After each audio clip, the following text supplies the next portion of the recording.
Alors l'objectif ici est de revenir sur la structure de la matière, essayer d'aller un petit peu plus loin sur la structure justement de la matière. On s'était arrêté ensemble en disant que la matière est constituée de molécules, souvenez-vous, et pour expliquer qu'il existe différentes sortes de matière, on avait expliqué qu'il expliquait différentes sortes de molécules, invisibles à l'œil nu car très petites, et que l'on représentait par des formes différentes, ou éventuellement des couleurs différentes de façon à distinguer une sorte de molécule d'une autre. Et puis on avait expliqué les différents états de la matière en donnant le comportement de ces molécules. Alors il se trouve que ces molécules sont en réalité, ne sont pas en réalité les éléments les plus petits, les particules les plus petites, puisque ces molécules sont elles-mêmes composées de particules plus petites, dont le nom vous avez déjà sûrement entendu parler, ce sont les atomes. Donc c'est ce qui va nous intéresser aujourd'hui. Il se trouve que pour pouvoir constituer toute la matière qui nous entoure, elle va être constituée d'atomes. Ces atomes sont considérés comme des particules élémentaires, c'est-à-dire en tout cas en quatrième on va partir du principe que ce sont les éléments les plus petits, les particules les plus petites. On verra en troisième si c'est le cas. Le principe, c'est un peu comme des Lego, de se dire que les atomes, ce sont des sortes de briques qui vont venir s'agencer les unes avec les autres pour constituer du coup de la matière. D'accord ? Donc ça va être un atome. Ces atomes, vous vous doutez bien que pour pouvoir constituer l'ensemble de la matière qui nous entoure, pour pouvoir constituer notre propre matière, et constituer de façon générale toute la matière présente dans l'univers, il faut qu'il en existe un certain nombre. C'est pas avec 3-4 sortes d'atomes que l'on va pouvoir constituer l'ensemble de la matière. Les atomes, il en existe une centaine de sortes différentes. Ces atomes sont répertoriés dans un grand tableau qu'on retrouve au fond de la salle de sciences en règle générale. Vous allez le retrouver aussi à la fin de votre manuel et ça vous sera utile juste après.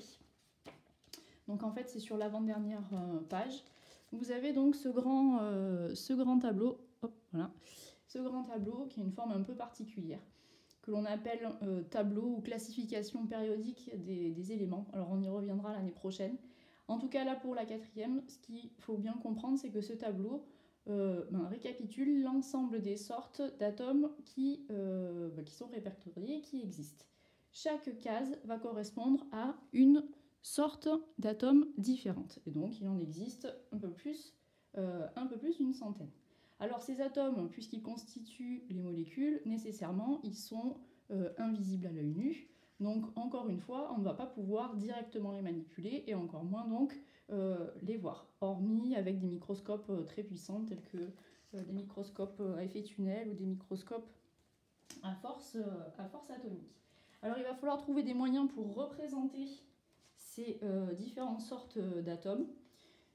Alors bien sûr ils vont avoir des noms.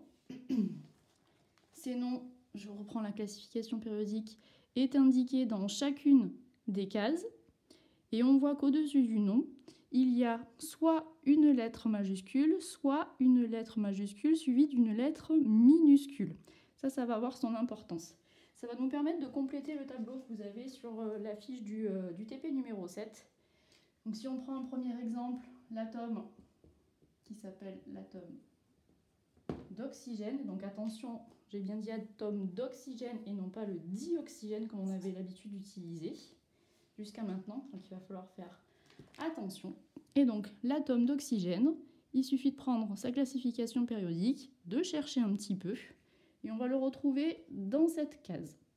Et on voit qu'au-dessus, donc, il y a une lettre majuscule, la lettre O. C'est son symbole. On va prendre un autre exemple. On va prendre l'exemple de l'atome de carbone. Et après, je vous laisserai compléter le reste du tableau. L'atome de carbone, même principe. On prend la classification périodique. Ça, vous pouvez en trouver un peu partout, mais vous l'avez dans votre manuel. Et donc, l'atome de carbone se trouve dans cette case-là. Et donc, son symbole associé, qui va nous permettre de le représenter après par la suite, le C majuscule. Je vais prendre le dernier exemple de votre tableau, qui est l'atome de chlore. On reprend le tableau. même principe, on cherche l'atome de chlore, il se trouve ici. Et donc là, on voit qu'il y a 2 lettres pour composer le symbole. Alors pourquoi il est nécessaire de prendre parfois 2 lettres? Eh bien, c'est assez évident. Si on se contente de prendre uniquement le C, eh bien, ça porte à confusion avec l'atome de carbone. Donc on rajoute une 2e lettre. Attention, c'est un L minuscule et non pas un I majuscule. Et donc on va pouvoir comme ça avoir des symboles, une façon de représenter les différentes sortes d'atomes. On va se compléter donc notre tableau. Une autre façon de représenter ces atomes sur une feuille, parce que nous concrètement il va falloir trouver des moyens de les représenter.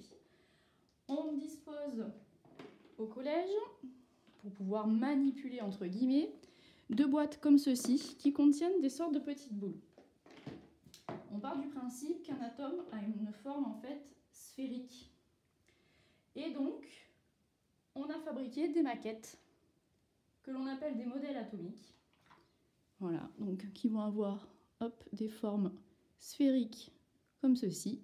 Et chaque sorte de sphère va représenter, en fonction de la couleur, une sorte d'atome. C'est-à-dire qu'on va attribuer un code couleur pour différentes sortes d'atomes. Alors, on ne peut pas le faire pour toutes les sortes d'atomes qui existent, pas possible.